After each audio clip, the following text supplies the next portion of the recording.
from the oldest city in the USA, St. Augustine Tonight, with our guests, Annette Danielson,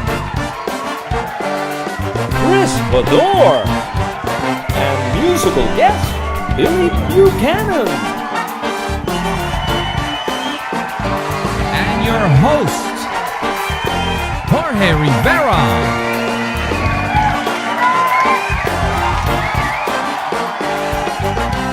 Our musical guest is Billy Buchanan and the Rock'n Soul Revue. Oh! So we're going to take a little break for messages, and when I come back, we're going to have a little bit of Billy Buchanan and the Rock'n Soul Revue to rock the house. We'll be right back. All right, we're back, ladies and gentlemen. We're back with Billy Buchanan. And you know, that's the kind of name you pronounce it Buchanan. Buchanan. Yeah, a lot of people say Buchanan. No, you say that. So but I have, you know what? So your publicist said, pronounce his name correctly. Buchanan. Okay. Exactly, like your 15th president. All right. Yeah, that's right. And the 16th was really famous. Right. Yeah. That's why nobody knows the 15th president. Right. Exactly. The pre-show. And so, tell me. So, what's home for you? Where did you? Born and raised in Cleveland, Ohio. Cleveland. Okay. Best place in the world to grow up, man. Really? Because? It was just a nice family town. People don't look at Cleveland that way, but there's a lot of suburbs. It's pretty spread out. Yeah, they used to make a lot of jokes about Cleveland. Do they still make jokes about Cleveland? Well, I don't know. I think some cities now have. I mean, we got LeBron there, so it's better. Yes, you know so what I mean? that's what I'm saying. But we have the Indians. Whoa, whoa, whoa. Yeah. All right, but yeah, it was a great town to grow up in, and you know how it is, man. I guess everybody says that about the town they grew up in. Right. But for me, it was awesome. And for you, the instrument you play, what's the instrument you play that you would say is your main instrument? Well, honestly, I feel like bass is my first instrument. Huh. Yeah, even though I don't play it a lot anymore. Right. I still, whenever I'm, working on a record or whatever, I still play all the bass on it, and I'll still get hired periodically, but I play acoustic and electric live most of the time. But bass is what I studied in college, and it's weird, I know, but I've always considered myself a bass player first. I love bass because I like funk. I like Curtis Mayfield, exactly. Where Dude, don't get me started, man. Dude, I was saying that to Elizabeth Roth because she went from guitar to bass. Yeah, she's it's interesting bad. that I bass love to guitar. Yeah. And what do you like about the guitar? For me, it was the easiest instrument to write music with.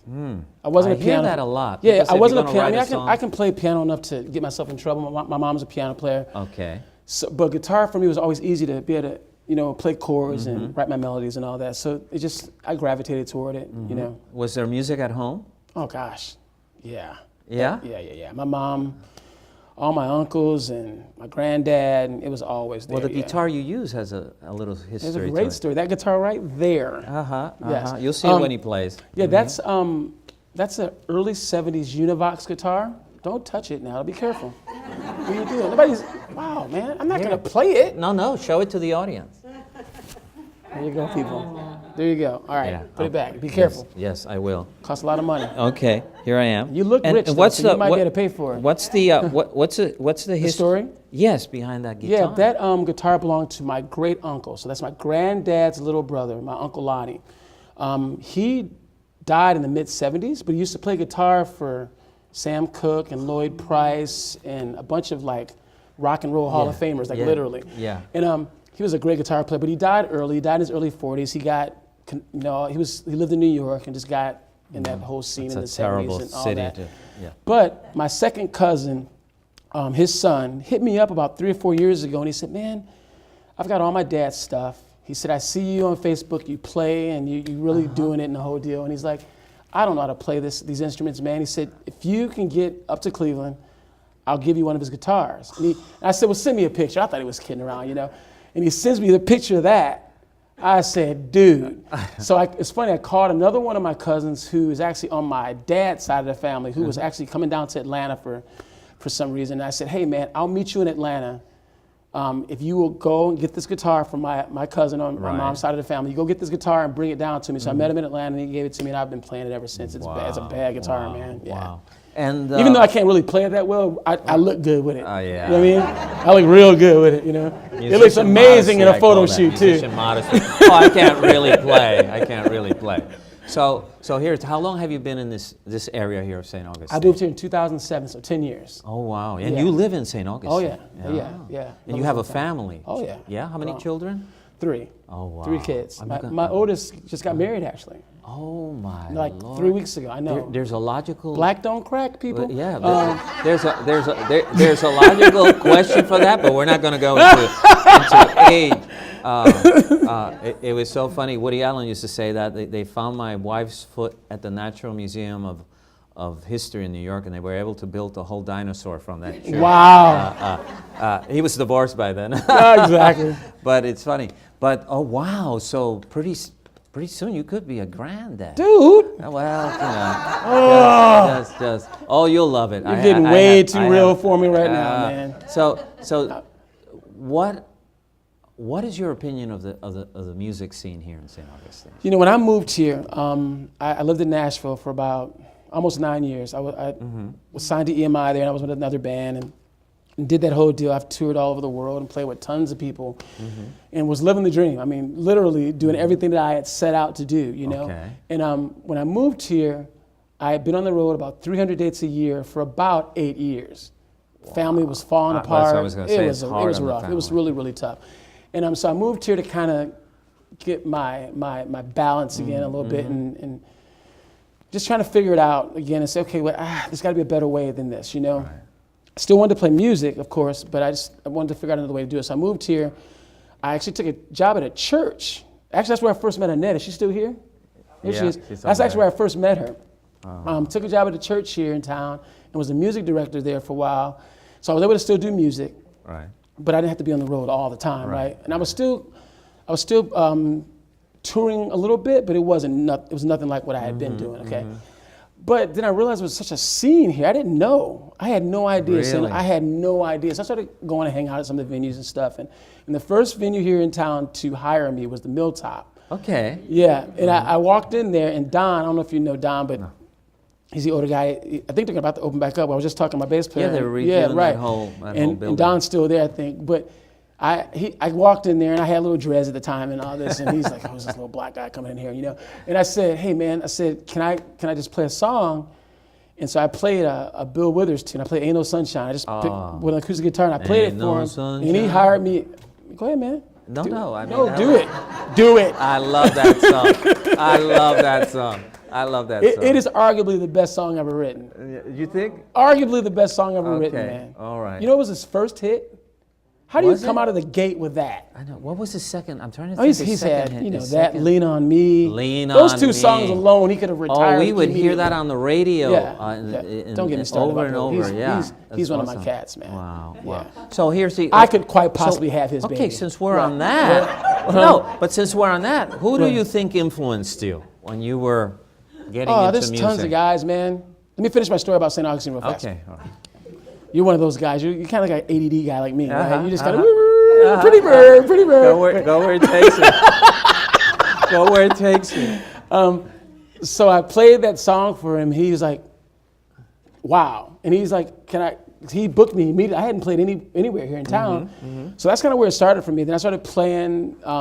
You know, the word got around, so I started doing these little solo dates around and stuff. And you were playing alone? Just alone, no band. Okay. You know, even though I had been doing that, again, in Nashville, I had, seriously, man, 10,000 seat venues. I mean, wow. I've toured with some pretty major cats. But I got here, man, and just really started over. Wow. I didn't really tell a lot of people about my history. I just kind of went in and humbled myself a little bit and just kind of started over. And the one thing I always tell people about this town is that it really helped me find my musical voice.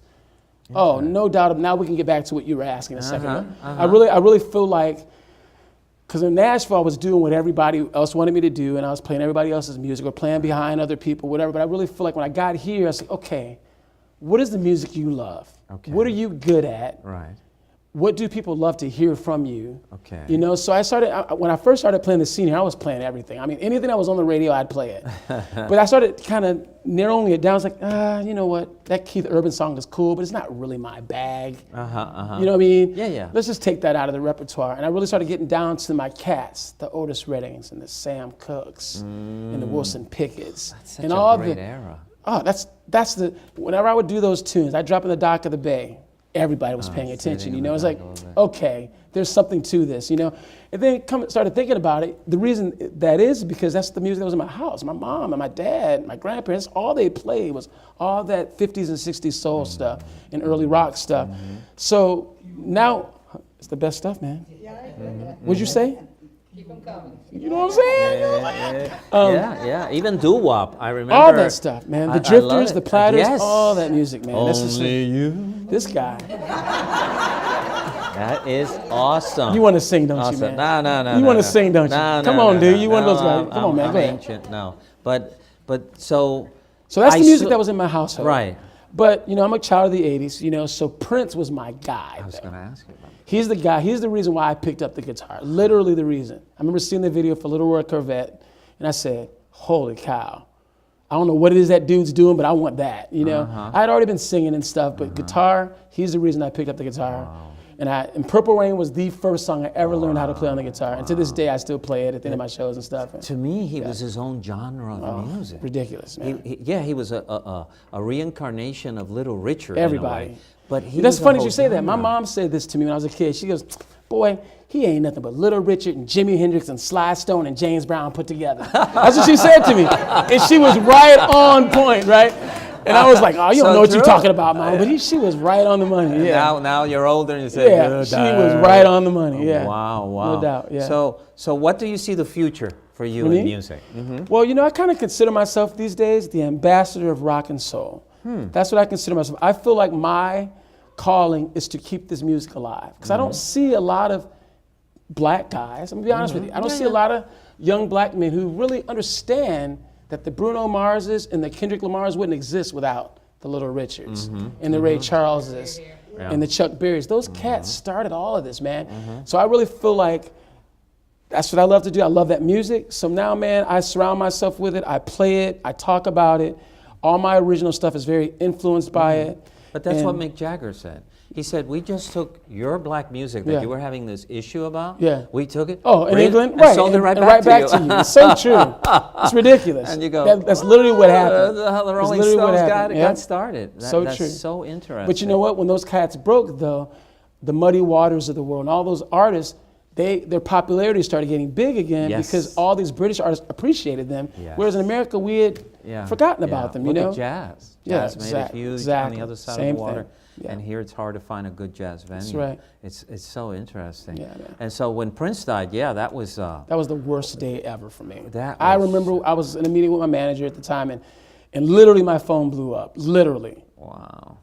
I was like, "What is going on?" And then my boy Hector, who's drummer, he's like, all I said is, "Dude, Prince is dead." I thought he was joking, man. Right. And of course, I was like, I just kind of, and Right. she was like, "This meeting's over," you know, because I was done. You can't. So who's in your band right now? You call it it's my Rock'n Soul Revue. Again, it's a nod to that era. You know, a lot of the James Brown had a review, and a lot of those bands had reviews. You know, and usually, honestly, it's bigger than this. I'll have more horns. I'll have a female singer, but just a little stage where I can't bring everybody in here. You know, but you know, I have a kind of a revolving door of musicians, man. And I purposely do that.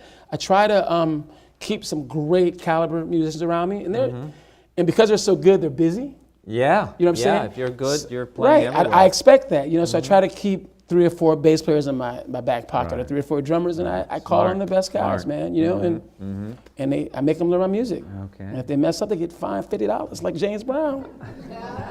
That's what he used to do. Did you know that? He would look at his players, he'd be like, "Gotcha." And he'd go right back to his thing. The hardest man in showbiz. Hardest working man in showbiz. Yeah, he was bad. And what was I going to ask? Oh, wow, you know, when you get old like me, the questions just suddenly leave you. But I was going to say, if you were on an island and you could only listen. I know the answer to that easy. Really? Stevie Wonder, Songs in the Key of Life. Wow. Done. That is such a complete album. Ugh. This you is don't like, need anything else in your life but yeah, that if you record. could only listen to something It's a double from album, Stevie, right? that So it's album like, gives you everything you everything. need to know about him. Yes, exactly. Yeah, Yeah, incredible. the words, the writing, the musicianship, it rocks, it funks, it reggaes, it does everything. It does everything, yeah. It's a He's great amazing. record. Yeah. Would you play something for us? Yeah, I would love to. Yeah. When we come back, Mr. Billy Buchanan, the Rock'n Soul Revue. Great, buddy. Awesome. For living till my days are done.